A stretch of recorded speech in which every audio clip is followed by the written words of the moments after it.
Welcome, John Murphy here again, recording a new training. And today's training is titled The Broken Scoreboard of the Mortgage Business.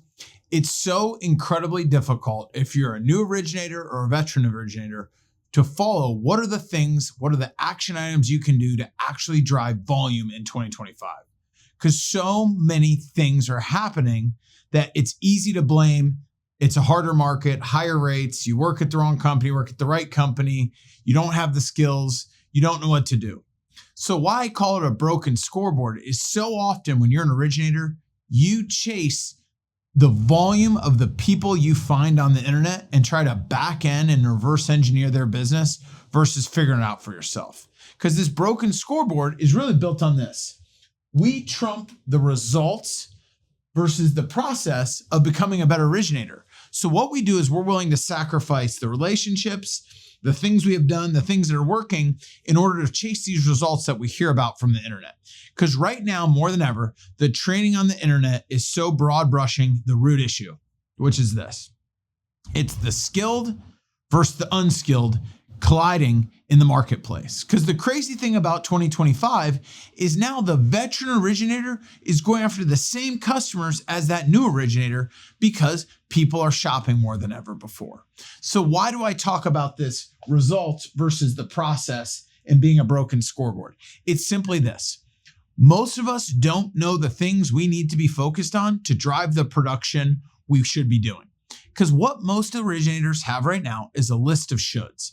I should be posting more. I should be calling more. I should be following up with my past clients. I should be working open houses. Yet what they've created for themselves is this stream of BS narratives that gets them out of the game. Because one of the philosophical pieces that I want to talk through is this kind of journey, which is you discount the process of getting more results for the results that you see from other people. So in turn, we go to this people who've already arrived and built their career with a couple key relationships. So we take their advice and what it usually is it's new information that they haven't proven, or it's just regurgitating existing information. Because here's the hardest part that you have to remind yourself of. And I use this analogy a lot when we train people at our company. Your customer is like this cow right here walking along on the field, right? They can eat grass here. They can eat grass over here. So they can get So what I mean by that is that your customers can go anywhere for their loan, as well as you could use the same analogy for the realtors you're trying to court.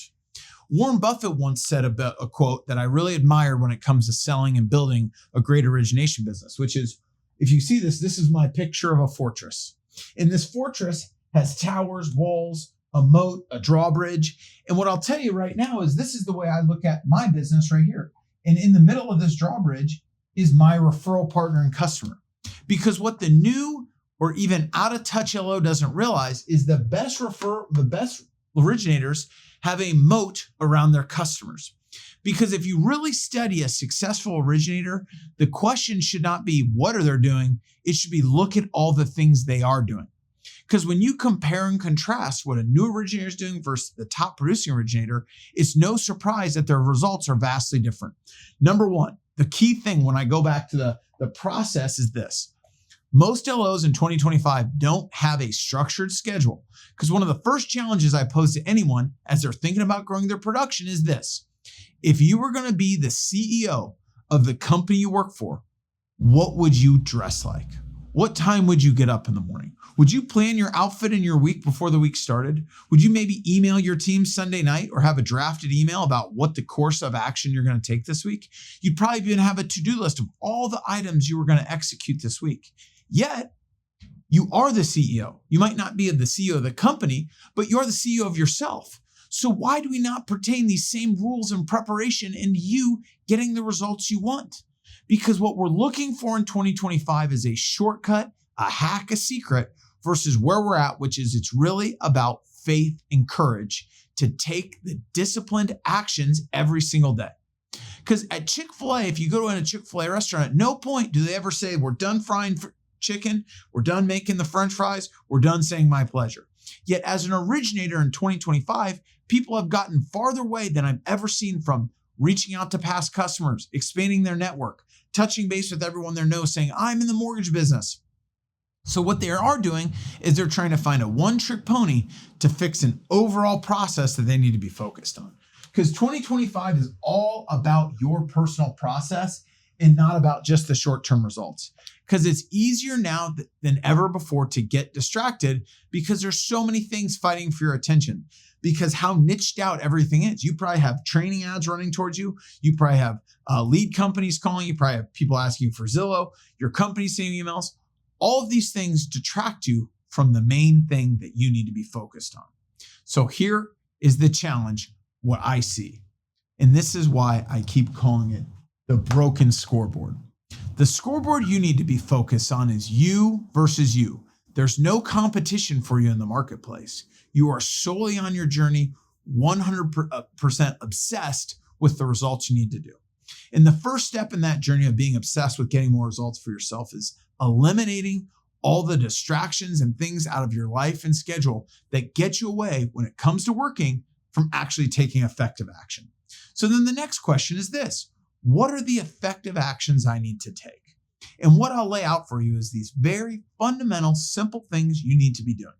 So number one, the approach I take when it comes to selling and really getting back to the basics is look at it like this. You're not trying to convince people to do business with you. I say, look at it as if you're running for mayor.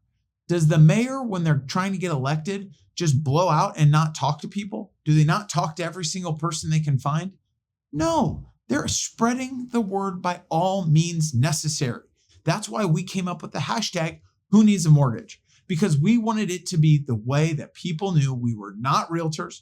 We are not just people wholesaling real estate. We truly wanted to finance homes for people. And we have to constantly make that explicitly clear.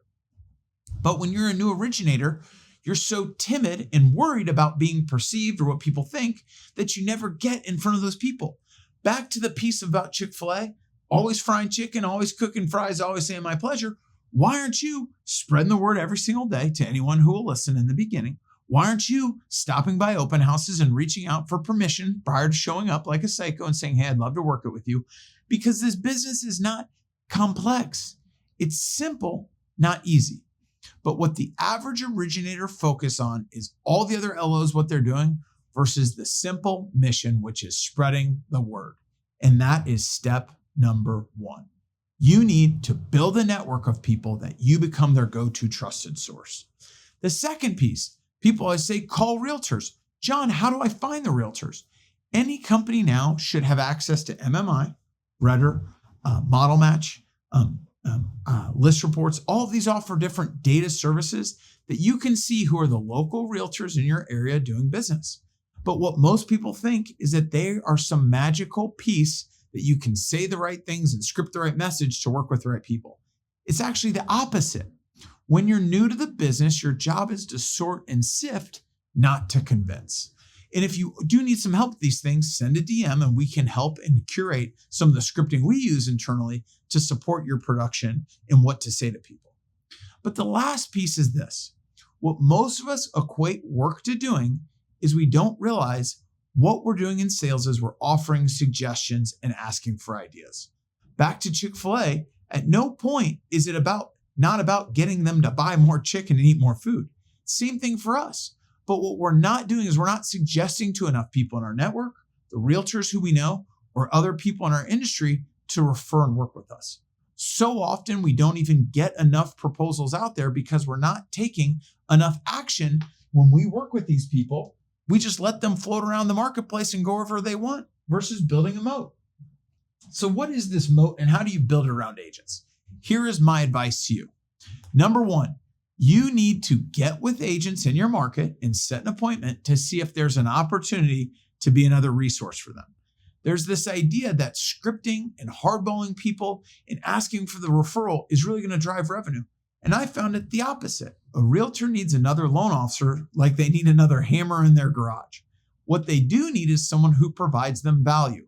And here's where loan officers miss the value they provide agents. Speed, availability, expertise. They have the right products. They have good pricing. They also work certain hours. Like we always say, we're working when you're working. But when you're new or you've been out of the business for a while, You forget all these reasons why people refer, and we truly believe you have to convince that person to refer to you versus providing them value.